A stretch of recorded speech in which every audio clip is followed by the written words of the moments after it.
Yes, yo! From the Dave Campbell's Texas Football Mothership here in beautiful Lewisville, Texas. It is Texas Football Today, a program that you listen to sometimes. My name's Greg Tepper. I'm the managing editor of Dave Campbell's Texas Football, a magazine, texasfootball.com, a corresponding website. Thank you for spending part of your day with us. Whether you're watching us live on texasfootball.com, Facebook, YouTube, or Twitch, or listening to us on the podcast, which you can subscribe to on the podcast vendor of your choice. Either way, thank you for doing your part to support your local, mediocre internet show. I'm sitting over there at the helm today, making us sound good. She is the Duchess of the Dorks. She's Ashley Pickle. Hello, Ashley Pickle. Did you, stutter there? Absolutely. Hi, Greg.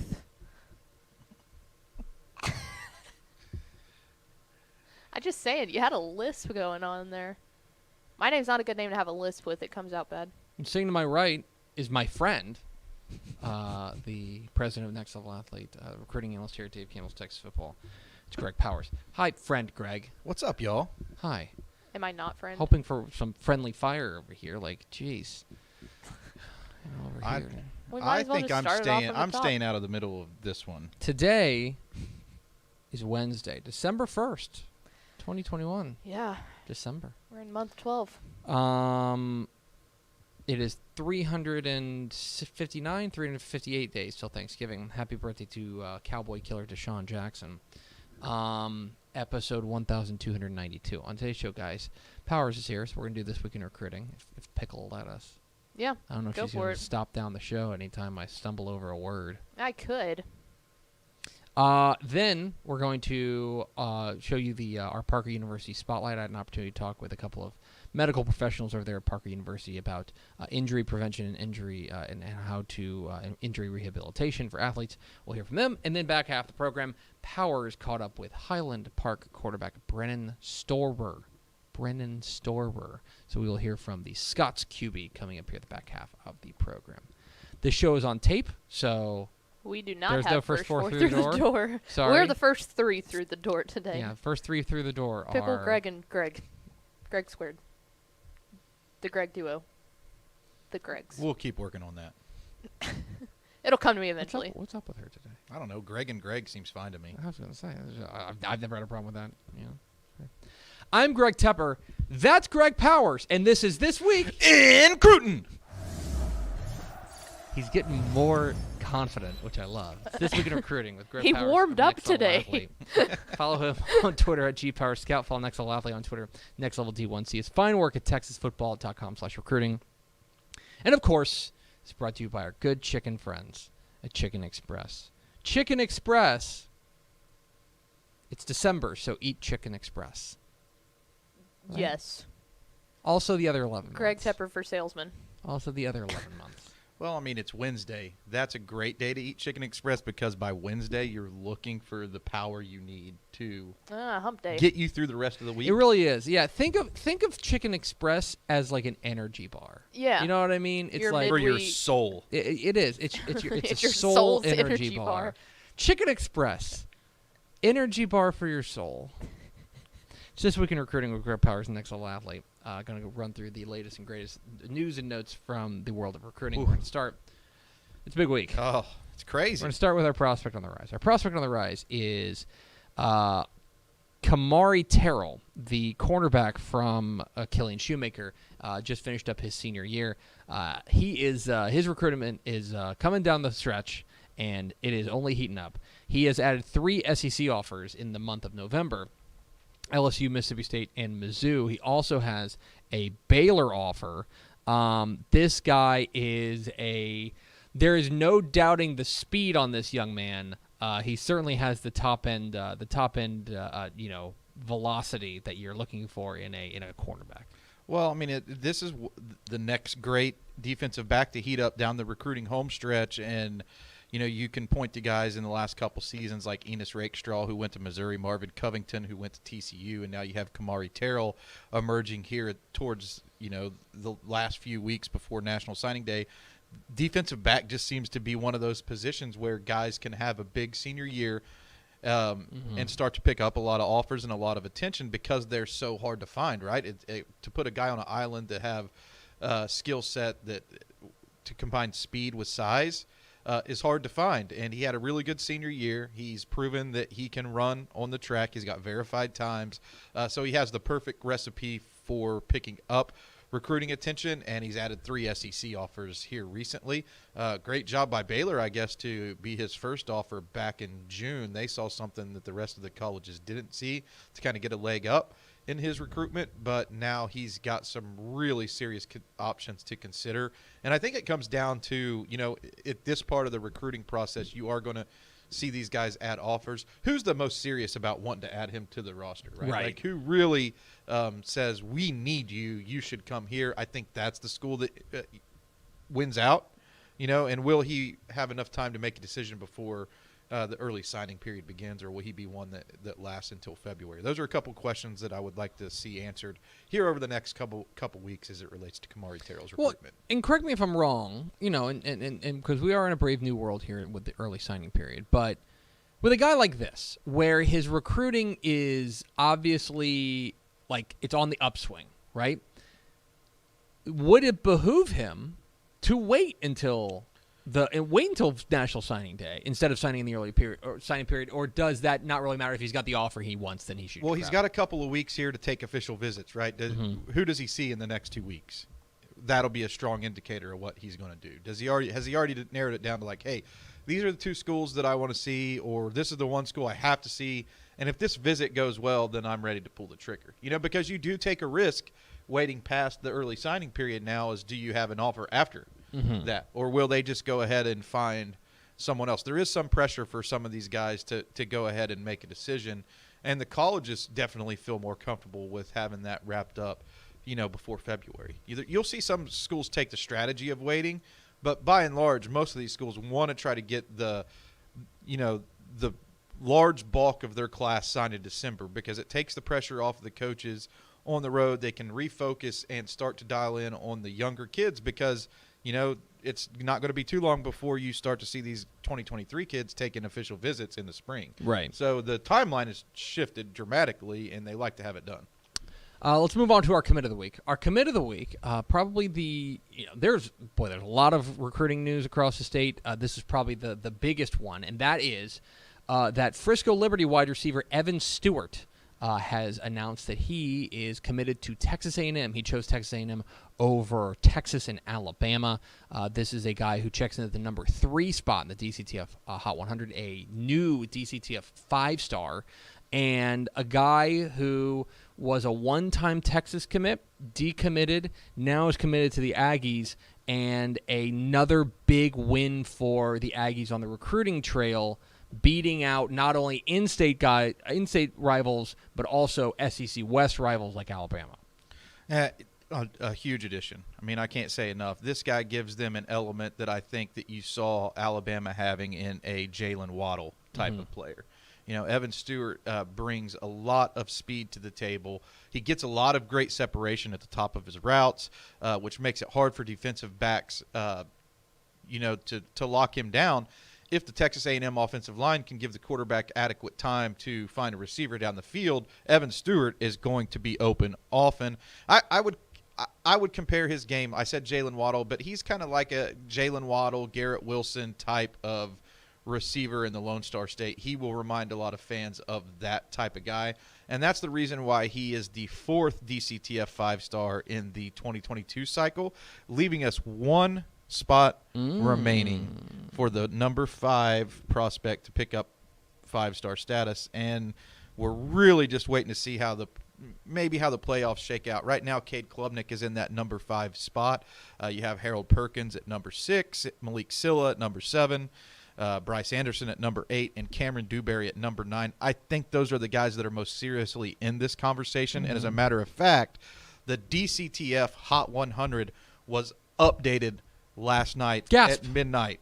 So the DCTF Hot 100 is sort of locked in. I'm going to say from 5 through 9 is still in flux. We could make a change there, but your pre-early signing period DCTF Hot 100 is locked in if you want to check that out. And we'll have some more articles around it at texasfootball.com/recruiting. One guy who's locked in, if DCT of 5-star and new Texas A&M commit, Evan Stewart, who is heading to the Aggies. This is This Week in Recruiting with Greg Powers, Next Level Athlete, here on Texas Football Today. Get involved with the conversation at #TF Today.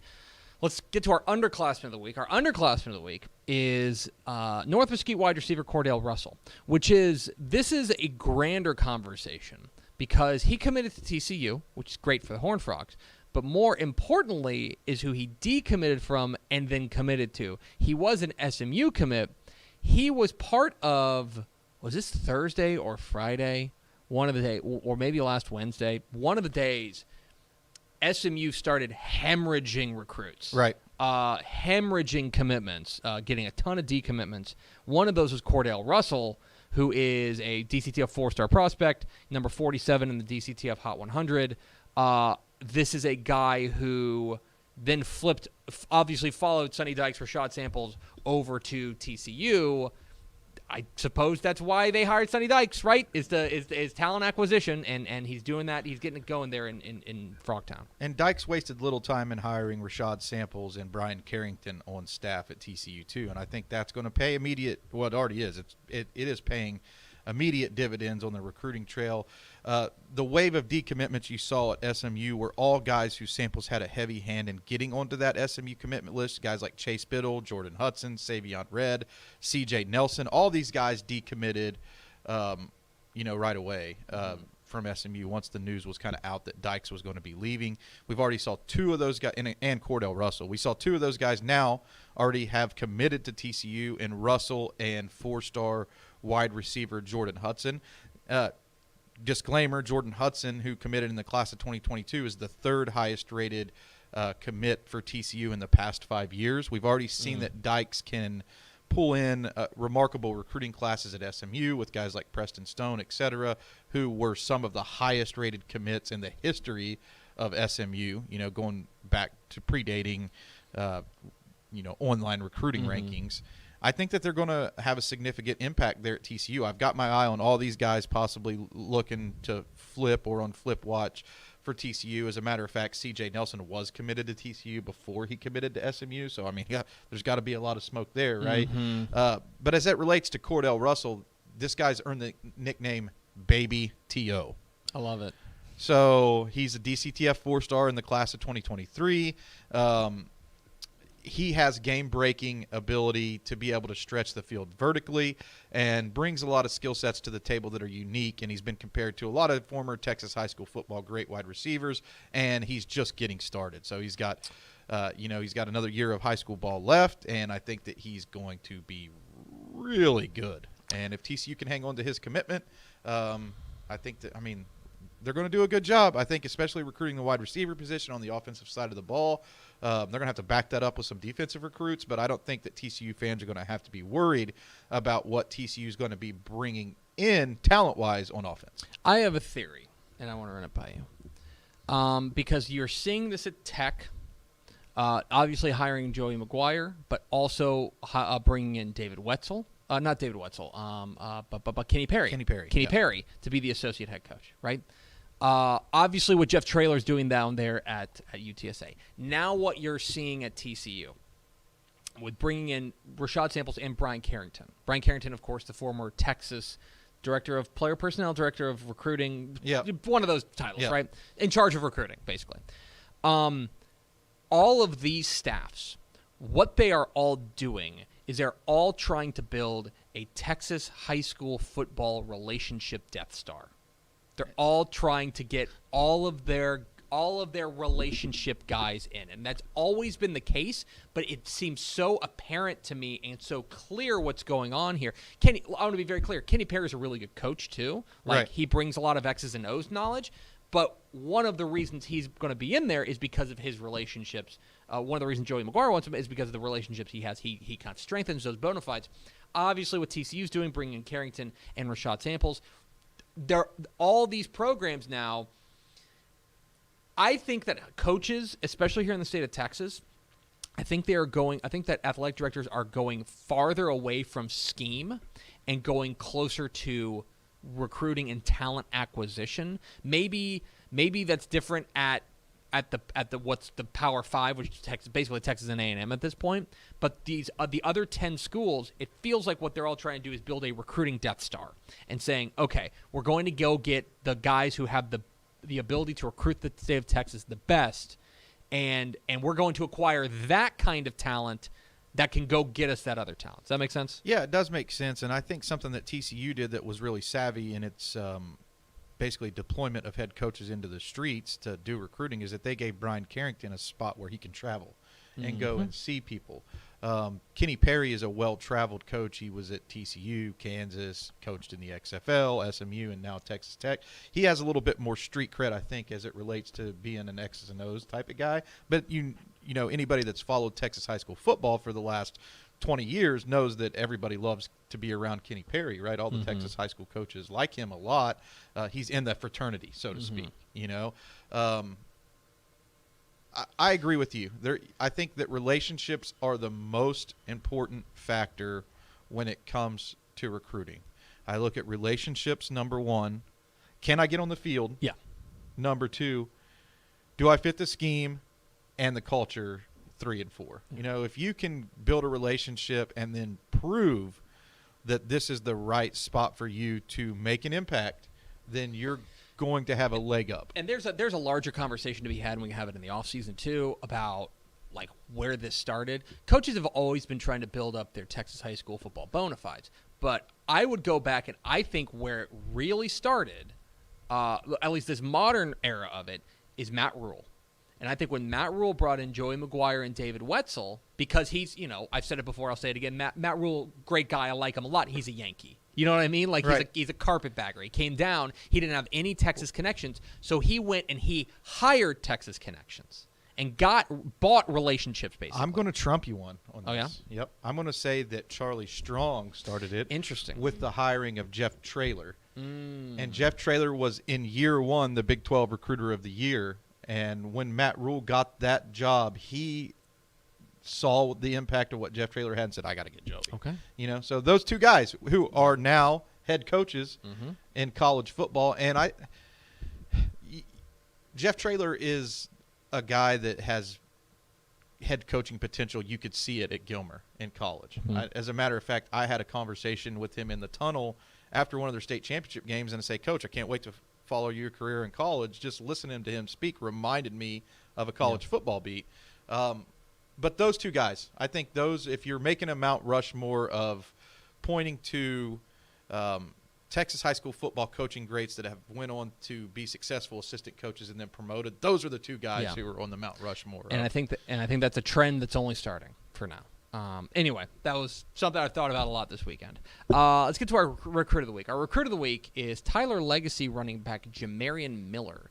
Jamarian Miller has flipped. He was a Texas commit. He is now heading to Alabama. The DCTF Hot 100 number 15 prospect in the state. The number 2 running back in the state is heading to the Crimson Tide. And another guy that I think it's easy to watch his film and understand why he's so highly thought of. The number 15 prospect overall in the DCTF Hot 100, the newly updated DCTF Hot 100 reminder. Check that out. He is a ball of electricity on the football field. And the one thing that I love about Miller's game is that they have a 2 running back tandem there, or a tandem of running backs at Tyler Legacy, and he loves to block for Bryson Donnell, a Texas Tech commit. And Donnell loves to block for Miller. And that just kind of talks about what type of player he's going to be in college. Someone that really cares enough about his teammate to make him shine when you're a top prospect yourself, speaks volumes about, you know, the type of game that he's bringing to the table. Really quick into the hole, makes people miss, great feet, and can hit that second gear to cash in big plays. Catches the ball well out of the backfield when needed. So he is an all-purpose back type that's going to be heading to an Alabama program that's known for these, you know, huge Najee Harris, Derrick Henry type of running backs, and I think that he is going to be a little bit of a change of pace in some regards, but he is certainly a complete back. And this was a huge, huge get for Alabama, and it's been On the flip side of that, it's been an interesting recruiting week at Texas. They've lost a decommitment from Miller. They lost Armani Winfield off of that commitment list. They didn't get Evan Stewart back into the recruiting fold. But did you hear Lincoln Riley left OU? I did hear that. That's opened the door for a lot of good recruits. They've extended an offer to Kobe McKenzie at OU. So, it's an interesting time to be a recruiting fan, and especially if you're a Texas Longhorns recruiting fan. It's so dynamic right now. There's so many balls in the air. To see how this recruiting class is going to end up shaking out is going to be fun for the fans of that program. Somebody who it's always fun to talk to. It's Greg Powers, Next Level Athlete. Follow him on Twitter at GPowersScout. Follow Next Level Athlete on Twitter at Next Level D1. See his fine work at TexasFootball.com/recruiting. Powers, stick around for a minute. Okay. We're at Texas Football Today. We're here every weekday at noon on TexasFootball.com, talking football in the Lone Star State. You can follow us on Twitter at DCTF. Like us on Facebook, Facebook.com/Dave Campbell's. Follow us on Instagram, Instagram.com/Dave Campbell's. And, of course, see us at TexasFootball.com. TexasFootball.com is where you can find complete coverage of high school football, college football, and recruiting all across the Lone Star State. Hope you'll consider becoming Dave Campbell's Texas Football Insider, TexasFootball.com/subscribe. It's our subscription package, which includes 2 magazines, including 2021 Dave Campbell's Texas Football Rising magazine, our recruiting edition, which is set to hit newsstands soon. But subscribers are probably going to start getting it early next week, I would say. So keep an eye on your mailbox, TexasFootball.com/subscribe to become a Dave Campbell's Texas Football Insider. And now a word from our friends at Hometown Ticketing. Fast scans, happy fans. Hometown Ticketing is proud to be the official digital ticketing solution of Dave Campbell's Texas Football. Simplify your school's ticketing with Hometown, providing schools nationwide with the best options for digital ticketings for their events. Visit their website at hometownticketing.com to learn how they can make digital ticketing possible at your school. That's hometownticketing.com. Dave Campbell's Texas Football has partnered with Parker University for a number of things across our platforms, including our game-winning decision platform. We also had a great opportunity earlier this week to talk with a pair of doctors from Parker University Sports and Performance Center and Synapse HPC about athlete safety tips and injury prevention and injury rehabilitation. Here's my conversation with our friends at Parker University here on Texas Football Today.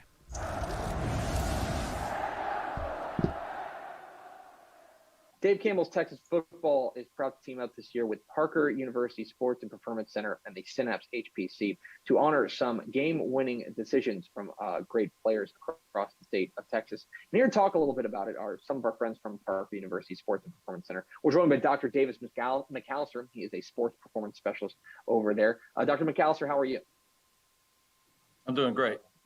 Great. We're also joined by Dr. Nikki Kirk. He is a clinical specialist over there at Parker University Sports and Performance Center and Synapse HPC. Dr. Kirk, how are you? Did very well this morning. Thank you for asking. Great. Thank you so much for joining us. Dr. McAllister, I want to start with you. Can you tell us a little bit about the Parker University Sports and Performance Center and the Synapse HPC? I feel like people may not necessarily know what all you guys do and the impact you guys have and why you guys wanted to partner with somebody like Dave Campbell's Texas Football. Okay. So we started off down in Dallas, actually, associated with Parker University. And the clinic started off primarily dealing with neurological disorders and neurological issues. We have a medical director that is a neurologist. And so we have a variety of different aspects that we take with that. And originally started working with veterans that had traumatic brain injury and those types of things, and also physical impairments and stuff like that comes with their service time. And then we just recently moved up to Frisco. We're up here near the Star at 3211 Internet Boulevard. And we wanted to expand our services out because a lot of the same problems that the veterans are having are also going on in the athletic community, both on the physical side and impairment side. And part of the reason why we named it the game-winning decision is because it takes that split-second time of cognitive focus, and because of the neurological roots of our clinic, we wanted to kind of honor that. But also kind of going back on my own personal side, I was a high school coach for 12 years. And I coached football, was a strength and conditioning coach, powerlifting, I've coached baseball, track. And this was kind of a way for me to kind of go back. I saw so many kids at put together a lot of effort and went that extra mile and never really got the recognition that I felt like they deserved. And I felt like this was a chance to be able to go back and be able to kind of give back to that and not only recognize teams that have had the, at the last minute been able to pull a game out, but who was the key player that was associated with that, and be able to recognize their focus and their dedication and hard work to be able to pull that out. So. Yeah, most certainly. It's been such a wonderful partnership with us here at Dave Campbell's Texas Football. Just proud to partner with you folks there. And Dr. Kirk, I want to ask you. We have a lot of listeners who are athletes, and a lot of listeners who are fans and parents and stuff like that. I'm interested because I know one of the things you guys focus on so much is injury prevention and rehabilitation. So what kind of safety tips would you give them, in order to make sure that they're able to play the game as safely as possible? Eric, it's multifactorial. So as with everything we do, one size or one piece of advice is not necessarily going to fit all athletes. But some things that we do know about back pain and prevention of low back pain is there's some predisposing factors that in some sense are out of our control, but we have to take into account. So that may include things like age or biobanding, so the stage of maturation, and if they're in the peak height velocity phase of growth. Gender, body composition, carrying a large fat mass can be problematic, their level of physical fitness, and any specific anatomical considerations that, again, we know may predispose to certain types of injuries. And then finally, also their game skill. Now, when we categorize somebody in any one of those areas, then we move on to what makes an athlete maybe susceptible to injury. So they're human factors. So these are more external type factors. So number of minutes they play, concomitant sports, the number of exposures to game time that they have, those things are going to increase the likelihood of injury. The quality of the protective equipment, the surface which they play on, and the interaction between their feet, their footwear, and the playing surface. Then finally, in the part that maybe we can actually look at as practitioners would be the biomechanics, the kinematics of movement. One of the things that we also understand that may predispose athletes to bouts of low back pain or issues are, when we watch them running, anterior pelvic tilt, faulty what we call backside mechanics when they run, a contralateral pelvic drop, and a forward body sway or a lean is what we'd see. And then finally, we want to add in some of the most obvious factors that get overlooked, particularly in youth athletes, that we are aware are problematic and are controllable, is the quantity of sleep that they receive. There's also a correlation between the amount of hours of video games that individuals play and low back pain, and then the time that they actually go to bed. And then compounding that is sometimes the early morning lifts, which I know sometimes can be necessary because of the nature of people's schedules, but those can also impact the amount of sleep and the quality of rest and recovery that these athletes get. So I would implore people to maybe have a look at some of those factors and see where you can step in and maybe have a positive influence. Yeah, most certainly. Very interesting. And you've inspired me to go to bed early tonight. He's Dr. Davis McAllister, the sports performance specialist over at Parker University Sports and Performance Center in Synapse HPC, as well as Dr. Nikki Kirk, clinical specialist over there. Guys, appreciate your time. Thanks so much for partnering with Dave Campbell's Texas Football, and we look forward to talking with you guys in the future. Thank you so much. That's great. Thank you for having us. Thanks again to our friends at Parker University for sponsoring our game-winning decision platform here on TexasFootball.com. For more information, go to TexasFootball.com and check out their website at synapsehpc.com. That's SYNAPSE HPC.com. Powers, earlier this week, you got to speak with a guy who knows his way around quarterbacking. Yeah, and a program that's known for producing a lot of next-level talent at Highland Park. Name one. I bet you can't. Okay, name 30. It was junior quarterback Brennan Storr. He's a player I really admire because we knew about him when he was a freshman, and he worked hard and bided his time to get his grasp on that starting job and paid his dues before taking reins at one of the state's most prolific high schools. Here is Powers' conversation with Highland Park quarterback Brennan Storr here on Texas Football Today. Powers, and I'm joined with Brennan Storr, Highland Park quarterback, for this week's segment on Texas Football Today, featuring one of the top prospects every week in the state of Texas.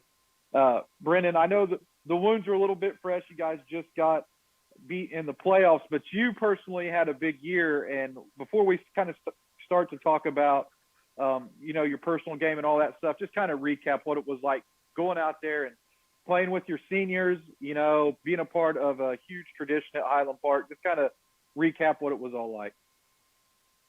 Yeah, Highland Park's a super special place, and I'm so thankful to all my coaches, and especially Coach Allen and Coach Corey for just making this year so fun for me. And they always push me to be my best, and our senior class leadership was amazing. And I had the best year of my life. I had so much fun, and I'm really gonna miss those guys. What's it like playing for the man underneath the hat? I know a lot of people. He's not a guy that's easy to talk to for like a lot of us in the media and stuff, but you get to spend every day in practice with him. So what's it like playing for one of those true Texas high school football legends and head coach Allen? Yeah, it's just such a blessing because, you can just see he's just such a great, you just know he's just different, in his coaching and his mentality, his approach to everything is just so unique and so meticulous. And, there's purpose behind everything he does. He accounts for everything. And he's been a great coach for me. He's taught me so much about the game. I mean, I already feel like, I could be a coach with how much, time I spent with him just going over stuff. And he teaches me so much, and I'm so grateful for it. I'm just glad that I get another year to learn all this stuff with him, and I couldn't ask for a better coach. You kind of mentioned it. You got to start this year. You're a guy that we've known about, been on our radar actually since you were a freshman there at Highland Park, but it's not the type of program that you're going to come in and, get elevated right up to the varsity squad. You have to go out, pay your dues, and earn it. How much more special does that make it to actually earn the recognition of being the starting quarterback there, and especially considering the fact that you were a talented guy that had to put the work in practice to earn that spot out there on the field? Yeah, I mean, it's really humbling because, you can think you're amazing as a freshman, sophomore, whatever. Truth be told, you don't really see the field. Especially at quarterback. I wasn't going to see the field much freshman, sophomore year just because you just got to, adapt to the system. And, there's a lot to learn in our offensive system. You really got to become a master before, they're going to put you out there and think that you can win games. And, it is really special for me that, I'm the starting quarterback now because it's a lot of kids' dreams growing up in Highland Park in our community. Like, one day I want to be the quarterback. And that was just me, like so many people. That was just, one of my dreams. And for it to, finally happen. And, this year I was just so excited to get a chance, and it's truly been the best experience I've ever had. Great history there at the quarterback position. Even watching Chandler Morris kind of arrive on the scene at TCU in his first game and go out and pick up a victory for the home, closer to hometown. Horned Frogs is pretty cool, but it doesn't stop there. You got a quarterback at Hawaii that's doing really good. Do you like coming up in that program? Are those the type of guys that you look up to? Did you have anybody that you kind of like really kind of studied their game and was hopeful that that's who you turned out like? It's crazy how many talented quarterbacks I, just watched going to Highland there when I was little. And I really just focused on being the best version of me because, I always told myself I want to be the best, and I want to be the greatest. And that's what I'm chasing. And I look up to those guys so much, like John Stephen Jones and Chandler. They won state championships. They really left their mark on the program. And for me, that's the important part. It's just putting a banner up in that stadium and people remembering my class. And that's really my goal is just, I really want to get a state championship for the community and leave my mark. Man, I can't help but notice the Big Ben jersey behind you, Ben Roethlisberger. Yeah. He's been a great quarterback in the NFL for a long time, but he's Big Ben, and you're Brennan Store. Is there a guy that you look up to in the NFL? Your two games on the field, even I can see that he's one of your heroes, but your two games on the field couldn't be more different. Yeah, my parents are huge Steelers fans, so my dad actually got these for his anniversary, and now he let me put them in my room, but that's why I wear 7 because I was a big Steelers fan. But who I look up to in the NFL now, Kyler Murray, honestly, because I trained with his dad, and he's been such a great coach to me. And I've got to see I've been to Kyler's last game as a senior, and ever since then I've just really looked up to him. I mean, he's such a unique player, and I've really just always want to be able to. I don't think I'm quite as fast as him, but I've really looked up to what he can do with his legs, and really tried to incorporate that in my game. One thing that I noticed when breaking down your film from this season is that you're not a guy that's afraid to take chances, push the needle, no matter what play's been called, right? Like, you seem to be like a guy who likes to press the action, I guess is the best way to explain it. What do you feel like your biggest strengths are? That's what I noticed about your game that I really like. What do you feel like are your biggest strengths as a player? What sets you apart? Well, Coach Allen always says you got to risk it for the biscuit. So, I try and take my shots and just have, confidence I can take shots downfield. And I really try and put the secondary in bad position. But I probably think my best attribute is just being able to extend plays. I think this year it's been really helpful because there's been a lot of instances where people haven't been open, play breaks down, and plays I've turned into touchdowns or first downs. Like against Rockwall, we went for it on, I think it was 4th and 12, and I got blitzed and play broke down, and I rolled out and threw one in the end zone, pretty much sealed the game. So I think just extending plays and being creative is my best attribute. I know that you're not going to pat yourself on the back, so for the fans that are listening, I'll throw your numbers out there. You completed over 66% of your passes this year for over 2,500 yards, scored 33 total touchdowns, and picked up quite a few yards on the ground as well. And I know that's starting to catch some colleges' eyes. You're starting to pick up some offers and some attention. Schools that have extended you an offer so far are schools like Kansas, Kent State, Texas State, Illinois State. What's it like kind of going through the recruiting process and at least having the comfortability to know you're going to be a next level guy because you have some of these offers on the table? Yes, sir. Yeah. I mean, it's a blessing. I'm really fortunate to be in this position. But, it's a product of hard work, and sometimes people don't appreciate how much time, not just me, but others who want to go to the next level put in. And it's just been years of hard work, and it's always been my dream. And I'm just fortunate to be in that position. But recruiting, it's hectic. It's fun getting to talk to a bunch of different coaches, trying to imagine yourself in different places. I think, that's the best part. It's just like, I can see myself here. I can see myself there. So, it's fun, but it's also kind of stressful. But, I'm lucky I'm even in this position. Outside of those schools that have offered, what are some of the programs that are out there that you feel like are probably the most serious about being maybe the next school to step up with an offer, or maybe invite you out to camp where they can really get an extended look at you throw? Who are some of those programs that are turning up the heat, I guess? I'd say the programs I talk to the most are probably Cincinnati, Houston, SMU, Tulsa, Baylor, Texas Tech, Penn State, and, a few others. And I think, it's going to ramp up pretty soon. And, I'm just looking forward to being able to get on campus. I'm going to the Baylor game this weekend to check them out. So I'm just excited. Season's over now, and once college season wraps up, I'm sure I'm going to be going to a bunch of places, just visiting. So when it comes down to it, I mean, I know that you're going to be looking for the right fit both academically and athletically, right? Like, you're going to probably look for a school that offers you a good total package.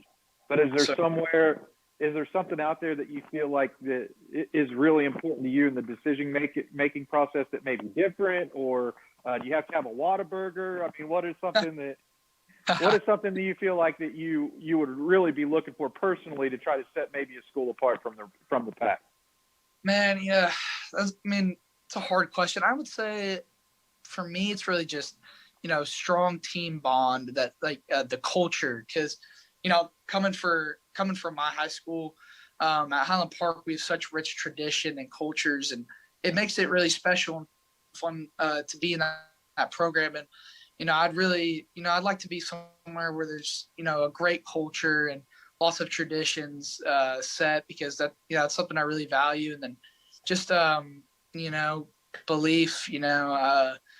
I just want coaches that'll believe in me, and that just want me there. Man, it might have been a tough question, but you dealt with it pretty easily. You had a great answer for it. So, I mean, I think that's something great to be looking forward to, especially coming from a program like Highland Park. That's probably the expectation you should have when picking a school, because you don't want to have a letdown, So I think it's a great answer, man. Just wanted to say thanks for the time. You got a lot of fans out there who are paying attention to your game, and if there's anything that we can help you with at Dave Campbell's Texas Football, feel free to tag us some tweets and do that kind of stuff. We're going to be definitely monitoring your career. Thank you. I appreciate that.